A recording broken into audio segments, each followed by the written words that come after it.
안녕하세요. 오늘도 주님 안에서 믿음으로 꽉 찬 알곡이 되기 위해 성경 묵상의 시간을 허락하신 하나님께 감사와 영광을 올려드립니다. 2월 22일 목요일 묵상 말씀을 시작하겠습니다. 오늘의 제목은 달리다 굼입니다. 회당장의 딸이 죽었다는 소식이 전해지지만 예수님은 믿음을 지키라고 하십니다. 예수님은 곡하는 사람들 앞에서 죽은 회당장의 딸을 살려내십니다. 오늘 본문 마가복음 5장 35절에서 43절까지의 말씀을 함께 듣겠습니다. 아직 예수께서 말씀하실 때 회당장의 집에서 사람들이 와서 회당장에게 이르되 당신의 딸이 죽었나이다. 어찌하여 선생을 더 괴롭게 하나이까? 예수께서 그 하는 말을 곁에서 들으시고 회당장에게 이르시되 두려워하지 말고 믿기만 하라. 하시고 베드로와 야고보와 야고보의 형제 요한 외에 아무도 따라옴을 허락하지 아니하시고 회당장의 집에 함께 가사 떠드는 것과 사람들이 울며 심히 통곡함을 보시고 들어가서 너희가 어찌하여 떠들며 우느냐? 이 아이가 죽은 것이 아니라 잔다. 하시니 그들이 비웃더라.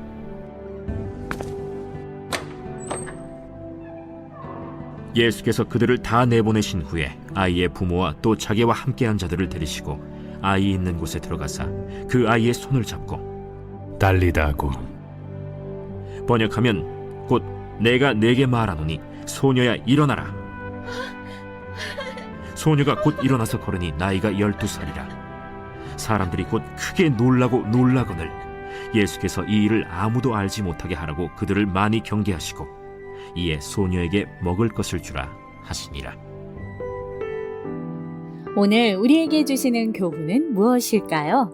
35절에서 36절 말씀을 보시면 예수님이 혈루증 앓는 여인으로 인해 잠시 지체하시는 동안 회당장 야이로의 딸이 죽었다는 소식이 전해집니다.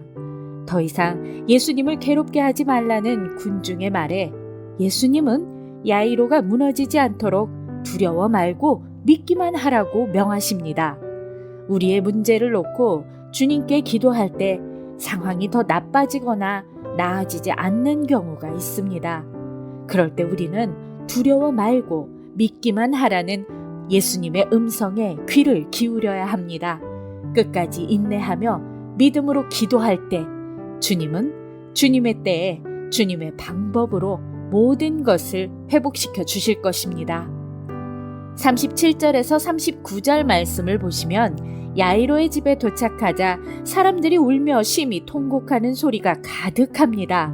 하지만 예수님은 그들에게 이 아이가 죽은 것이 아니라 잔다고 하십니다. 야이로의 딸이 죽었다고 결론을 내리는 사람들과 잠을 자고 있다라고 하신 예수님의 목소리가 충돌합니다. 우리도 현실에서 낙담할 수밖에 없는 상황에서 하나님의 섭리를 믿고 인내해야 할 때가 있습니다.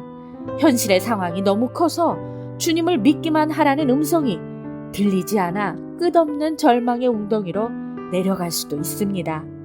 그래서 우리는 평상시에도 주님의 음성에 귀를 기울이는 훈련이 필요합니다.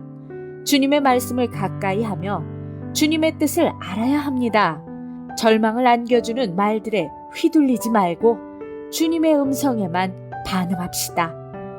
40절에서 43절 말씀을 보시면 달리다 굼은 당시 아람어에서 유래되어 팔레스타인에 통용되던 단어입니다. 소녀야 라는 달리다와 일어나라는 굼의 합성어입니다. 달리다 굼은 엄마가 아침에 아이를 깨울 때 사용하는 일상적인 말입니다. 마태와 누가는 번역하여 기록했지만 마가는 원어를 그대로 사용하고 번역도 함께 올리며 아람어에 생소한 이방 독자들에게 배려를 보입니다. 많은 사람들에게 예수님이 메시아라며 알려야 하지만 예수님은 이를 막으십니다. 인류를 구원하러 이 땅에 오신 예수님을 정치적 군사적 해방자로 몰아갈 수 있어 염려하신 것입니다. 하지만 이제는 말할 수 있습니다. 인류를 구원하시기 위해 이 땅에 오신 예수님을 마음껏 전합시다. 기도하겠습니다. 하나님, 오늘 우리에게 주신 말씀대로 두려워하지 않고 믿음을 지키겠습니다. 기도의 손을 모을 때 우리의 손을 잡아주시옵소서. 예수 그리스도의 이름으로 기도드립니다. 아멘.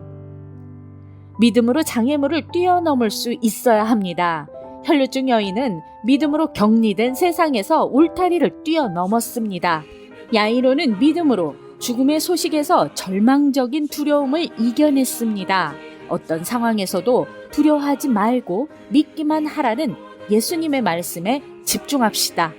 예수님을 따라가는 믿음의 길에서 장애물은 그저 우리의 믿음을 더욱 빛나게 할 뿐이라는 사실을 명심하며 오늘도 광야 같은 세상에서 승리합시다. 저는 내일 다시 찾아뵙겠습니다.